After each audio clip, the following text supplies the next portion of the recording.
there are enormous humanitarian challenges facing women and girls, be that in crises situations, human-induced or indeed natural disasters.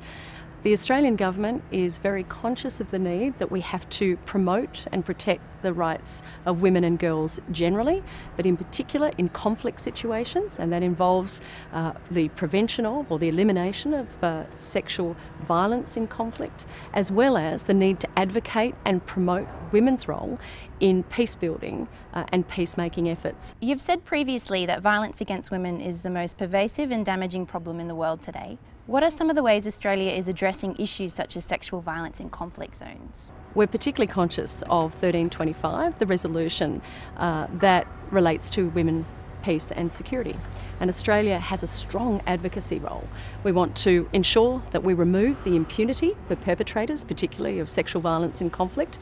We want to ensure a greater role for women in decision-making generally, but particularly in peacemaking and peace building and peace negotiations. How can increasing women's participation in leadership make a difference to conflict prevention and peace building specifically? Well, of course, greater representation of women in decision-making positions is essential anyway, but we know it has a demonstrable impact on peace building and avoiding conflict. There are studies that show, for example, that if you decrease the proportion of women in a parliament by around 5%, that nation or that country or government is 5 times more likely to use military intervention in order to resolve or solve a conflict.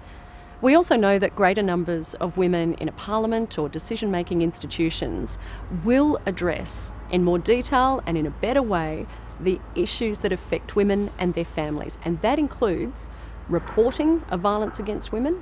It includes addressing issues of violence against women, and more specifically, it includes the issue of sexual violence in conflict as well being addressed. So there's a clear link between greater numbers of women in parliaments and institutions and reducing conflict, but also managing peace and, of course, peace building.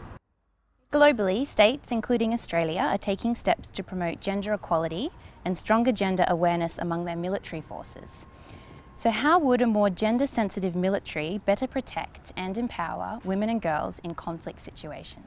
Well, we know that women and children, in fact men and boys, are all differently affected by conflict and by war. But we do know one thing too, and that is that women and girls, although they're less likely to be participants or fighting in wars and conflicts, they're disproportionately affected. So we know that a gender-sensitive army is more likely to take into account not only the needs of girls, but also with women and girls respond to and hopefully prevent issues like sexual violence in conflict. We need gender advisors through our military. We need to ensure that our military generally understands the particular impact on women and girls of conflict and post-conflict situations. So we've got to ensure that we have more women engaged in our military. That's an important component. You did mention Resolution 1325. How has programs associated with this resolution made a difference to the lived experiences of women and girls around the world?